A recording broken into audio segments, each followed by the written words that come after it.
एक बार की बात है। एक ऋषि अपनी कुटिया में बैठे थे। तभी उनको एक आवाज़ आई, बचाओ। ऋषि तुरंत अपनी कुटिया से बाहर आए और देखा कि एक छोटा चूहा कराह रहा है। ऋषि ने पूछा, क्या हुआ? चूहे ने बताया कि एक कौवा मुझे अपनी चोंच में दबाकर ले जा रहा था। जब उसने काव काव बोला तो उसकी चोंच से मैं बाहर गिर गया। भगवान का लाख लाख शुक्र है कि मेरी जान बच गई। ऋषि को उस चूहे पर दया आई और उन्होंने सोचा कि क्यों ना इसे बिल्ली बना दूं, ताकि इसको किसी पक्षी से भय नहीं रहेगा। ऋषि ने तुरंत मंत्र पढ़ा और चूहे को बिल्ली बना दिया। चूहा बड़ा ही खुश होता है। ऋषि कहते हैं कि जाओ, तुम्हें अब डरने की ज़रूरत नहीं है। अब वह ऋषि के साथ रहने लगा। एक दिन अचानक ऋषि की कुटिया में एक कुत्ता आया और उस कुत्ते की नज़र बिल्ली पर पड़ी। कुत्ता तुरंत बिल्ली पर झपटा। बिल्ली चिल्लाई, गुरु बचाओ। ऋषि उस समय स्नान करके आ रहे थे। उन्होंने देखा कि एक कुत्ता बिल्ली को परेशान कर रहा है, तो उन्होंने तुरंत मंत्र पढ़ा और बिल्ली को कुत्ता बना दिया। वो कुत्ता बनकर इतना खुश हो गया कि खुशी का ठिकाना ही नहीं रहा।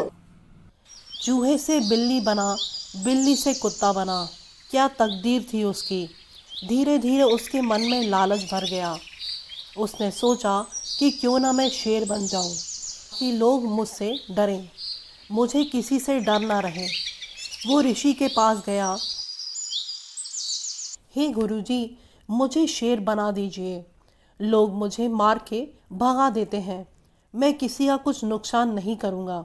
ऋषि ठहरे दयालु। मंत्र पढ़ा और उसे कुत्ते से शेर बना दिया।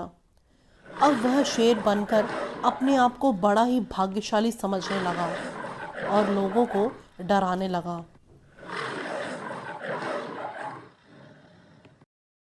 एक दिन उसके मन में लालच आया कि क्यों न इस ऋषि को ही मार दूं, कि कोई यह ना जान पाए कि मैं पहले चूहे से बिल्ली बना, बिल्ली से कुत्ता बना, फिर कुत्ते से शेर बना। इसके बाद वो सही मौके का इंतज़ार करने लगा। एक दिन उसने देखा कि ऋषि पूजा में ध्यान लगाए हुए हैं। उसने तुरंत ऋषि पर आक्रमण कर दिया। ऋषि को सब पता चल गया कि ये चूहा ही है। उन्होंने तुरंत मंत्र पढ़ा और उसे पुनः पहली अवस्था में ला दिया, जिससे वो फिर से चूहा बन गया। ऋषि ने चूहे को इस गंदी हरकत के लिए अपने घर से भगा दिया, जिससे चूहे की जान फिर से पहले की तरह खतरे में हो गई।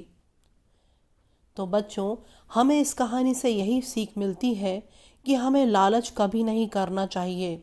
लालच आदमी को अंधा बना देता है और जितना हमारे पास है उसमें ही संतुष्ट रहना चाहिए।